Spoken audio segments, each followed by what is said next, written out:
இங்கே இருக்கவங்கெல்லாம் நீங்கள் என்ன நினச்சிக்கிறீங்கன்னா is a devotee of Hanuman நினச்சிக்கிறீங்க. ஆனால் நாங்கள் அவரை பார்க்குறது வந்து he himself is a Hanuman அப்படின்னு சொன்னார். அந்த வார்த்தை போதும் நான் அந்த பயணத்தை மேற்கொள்ளும் போதுன்னு தெரிஞ்சுக்கிட்டேன்.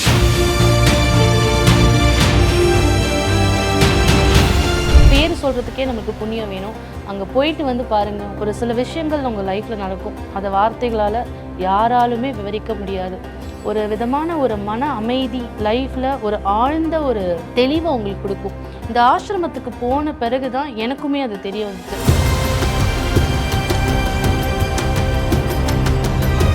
ஒரு தடவை ஒரு அம்மா வந்து ஆசிரமத்துக்கு வந்திருந்தாங்களாம். கார்கில் போர் நடக்கக்கூடிய ஒரு காலகட்டம். அவங்க பையன் வந்து அந்த போரில் அடிபட்டு எதுவும் ஆயிடக்கூடாது அப்படின்னு சொல்லி பாபா கிட்ட வந்து அழுது வேண்டியிருக்காங்க. பையனுக்கு எதுவும் ஆகலை அப்படின்னு ஒரு ஃபோன் கால் 2 days கழிச்சு வந்திருக்கு. பட் ஆனால் பாபா போத்திருந்த அந்த பெட்ஷீட்டில் பார்த்தீங்கன்னா நிறைய ஓட்டைகள் இருந்துச்சு. என்னன்னு பார்த்தா புல்லட்ஸோட இது எல்லாமே இறங்கியிருக்கு அப்படின்ற மாதிரி சொல்லியிருந்தாரு.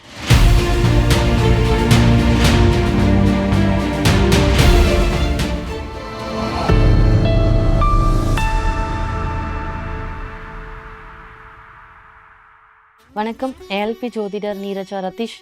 பிரபஞ்சத்துக்கு ரொம்ப ரொம்ப நன்றி. அது மட்டும் இல்லாமல் என்னுடைய குருநாதர் திரு பொதுவுடைமூர்த்தி ஐயா அவர்களுக்கும் நன்றி சொல்லிக்கிறேன்.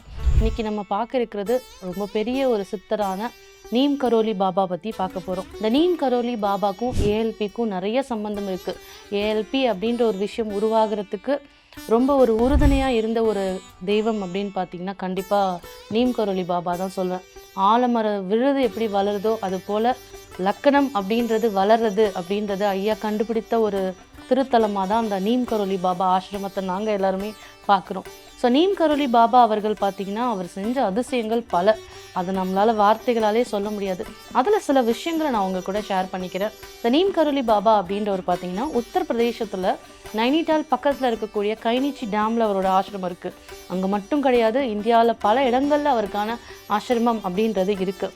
எங்கே அப்படின்னு பார்த்தீங்கன்னா ரிஷிகேஷ், சிம்லா, அமெரிக்காவில் இருக்கிற மெக்சிகோவில் கூட அவருக்கான ஆசிரமங்கள் இருக்குது. இப்போதைக்கு கரண்ட் ட்ரெண்டிங்கில் கூட பார்த்தீங்கன்னா என்கேபி மெடிடேஷன் சென்டர் அப்படின்னு சொல்லி ஒரு ஆர்கனைசேஷன் மாதிரி மெடிடேஷனும் பண்ணிகிட்டு இருக்காங்க. இந்த நீம் கரோலி பாபா அப்படின்றவர் பார்த்திங்கன்னா ஹனுமாரோட மிகப்பெரிய பக்தர் அப்படின்றது சொல்கிறாங்க. சதா சர்வ காலம் ராம் ராம் ராம் அப்படின்ற மந்திரத்தை வாயில் சொல்லிக்கிட்டே இருப்பார். இந்த ஆசிரமத்துக்கு நீங்கள் போகும்போது ஒரு சில விஷயங்கள் உங்கள் லைஃப்பில் நடக்கும். அதை வார்த்தைகளால் யாராலுமே விவரிக்க முடியாது.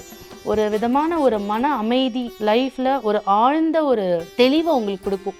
இந்த ஆசிரமத்துக்கு போன பிறகு தான் எனக்குமே அது தெரிய வந்துச்சு.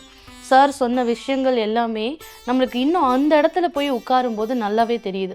ஸோ இந்த ஒரு ஆசிரமத்துக்கு போய் ரொம்ப ஃபெமிலியரானவங்க நிறைய பேர் இருக்காங்க. அதில் ஒரு சில விஷயங்கள் நான் உங்க கூட ஷேர் பண்ணிக்கிறேன். ஸ்டீவ் ஜாப்ஸ் இருக்கார்ல, ஆப்பிளோட ஃபவுண்டர், அவர் வந்து ஒரு இக்கட்டான ஒரு சூழலில் வந்து என்ன பண்ணியிருக்காரு, பாபா காலமான பிறகு தான் ஆசிரமத்துக்கு வந்திருக்காரு. நீம் கரோலி பாபா எப்போதுமே ஆப்பிளில் தான் பிரசாதமாகவே கொடுப்பார், அங்கே இருக்கிற ஹில் ஸ்டேஷன் அப்படின்றதுனால. ஸோ அதை வந்து அவர் மையமாக வச்சு ஆப்பிள் அப்படின்ற ஒரு ஃபவுண்டேஷனை உருவாக்கியிருக்காரு. இது எப்படின்னா, அந்த ஆப்பிள் அப்படின்றது ஒரு சாதாரண விஷயந்தான், பல விதமான மக்கள் கவனத்தை ஈர்த்தது அந்த பிராண்டோட நேம் தான். ஸ்டீவ் ஜாப்ஸ்க்கு வந்து ஒரு பெரிய ஒரு திருப்புமுனை, அவர் வாழ்க்கையில் ஒரு தெளிவு கொடுத்தது நம்மளோட குருஜியோட ஆசிரமம் தான். ஸோ அவரை இன்னொரு பெயர் என்ன சொல்கிறாங்க அப்படின்னா மகாராஜ் அப்படின்னு தான் எல்லாருமே அங்கே இருக்கிற டிவோட்டிஸ் எல்லாருமே கூப்பிடுறாங்க. ஸோ மார்க் ஜூபர்க், ஃபேஸ்புக்கோட சிஇஓவும் பார்த்தீங்கன்னா ஒரு டைம் ஆஃப் பீரியடில் ரொம்பவே ஃபேஸ்புக் வந்து ஒரு சில பிரச்சனைகளை ஃபேஸ் பண்ணிட்டு இருந்த காலகட்டம் அது. அவருமே இந்த கதைகளெல்லாம் கேட்டுட்டு இந்தியா வந்தப்போ அந்த ஆசிரமம் போயிட்டு வரும்போது அவருக்கு என்ன தெளிவு வேணும், என்ன விஷயத்தை நம்ம லைஃப்பில் பண்ணணும் அப்படின்ற ஒரு தாட் ப்ராசஸ் வந்து தீர்க்கமாக கிடைச்சது நம்மளோட நீம் கரோலி பாபாவோட ஆசிரமத்தில் தான்.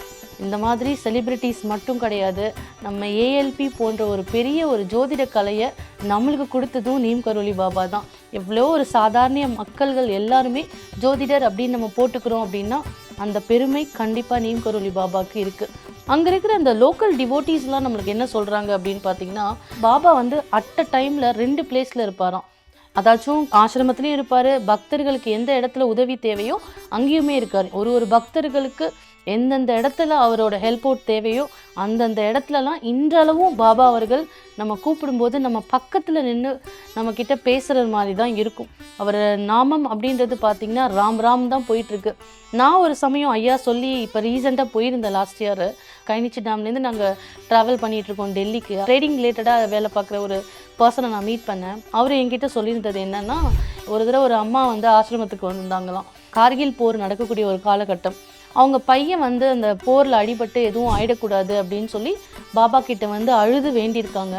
அப்போ பார்க்கும்போது அந்த பையனுக்கு எதுவும் ஆகலை அப்படின்னு ஒரு ஃபோன் கால் 2 days கழித்து வந்திருக்கு. பட் ஆனால் பாபா போத்திருந்த அந்த பெட்ஷீட்டில் பார்த்தீங்கன்னா நிறைய ஓட்டைகள் இருந்துச்சு. என்னன்னு பார்த்தா புல்லட்ஸோட இது எல்லாமே இறங்கியிருக்கு அப்படின்ற மாதிரி சொல்லியிருந்தாரு. இங்கே இருக்கவங்கெல்லாம் நீங்கள் என்ன நினச்சிக்கிறீங்கன்னா, is a devotee of Hanuman நினச்சிக்கிறீங்க. ஆனால் நாங்கள் அவரை பார்க்குறது வந்து ஹிம்செல்ஃப் இஸ் அ ஹனுமன் அப்படின்னு சொன்னார்.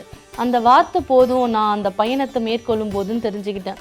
ஸோ நம்ம நீம் கரோலி பாபா அப்படின்றவர் பார்த்தீங்கன்னா ஹனுமானோட மறு உருவமாக தான் நாங்கள்லாம் பார்க்குறோம். நீம் கரோலி பாபா அப்படின்ற ஒரு பேர் சொல்கிறதுக்கே நமக்கு புண்ணியம் வேணும். அங்கே போயிட்டு வந்து பாருங்கள், உங்கள் லைஃப்பில் என்ன வேணும் அப்படின்ற தெளிவு அப்படின்றது நீம் கரோலி பாபா உங்களுக்கு கொடுக்குறாரு. நிறைய ஆர்கனைசேஷன்ஸ், நிறைய இடத்துல கைவிடப்பட்ட நேரத்தில் கூட ஒருத்தர் நம்மளை கை தூக்கி நெக்ஸ்ட் லெவல் நீ மூவ் ஆன் ஆகு அப்படின்னு சொன்ன ஒரு திருத்தலம் அப்படின்றது பார்த்திங்கன்னா கண்டிப்பாக கைனிச்சி டேமில் இருக்கக்கூடிய பாபாவோட ஆசீர்வாதம் தான். ஸோ அங்கே இருக்கிற டிவோட்டீஸ்க்கு தெரியும் பாபா எவ்வளோ விஷயங்கள் மிராக்கிள்ஸ் பண்ணியிருக்காரு அப்படின்றது. ஸோ முடிஞ்ச அளவுக்கு எல்லோரும் பாபாவோட ஆசீர்வாதத்தை பெற்று லைஃப்பில் நல்ல கோல்ஸ், அச்சீவ்மெண்ட், சக்ஸஸ் கிடைக்க என்னுடைய வாழ்த்துக்கள். நன்றி. ஜோதிடத்தின் பரிணாம வளர்ச்சி. ALP ஜோதிடம். உங்கள் வாழ்க்கை உங்கள் கையில்.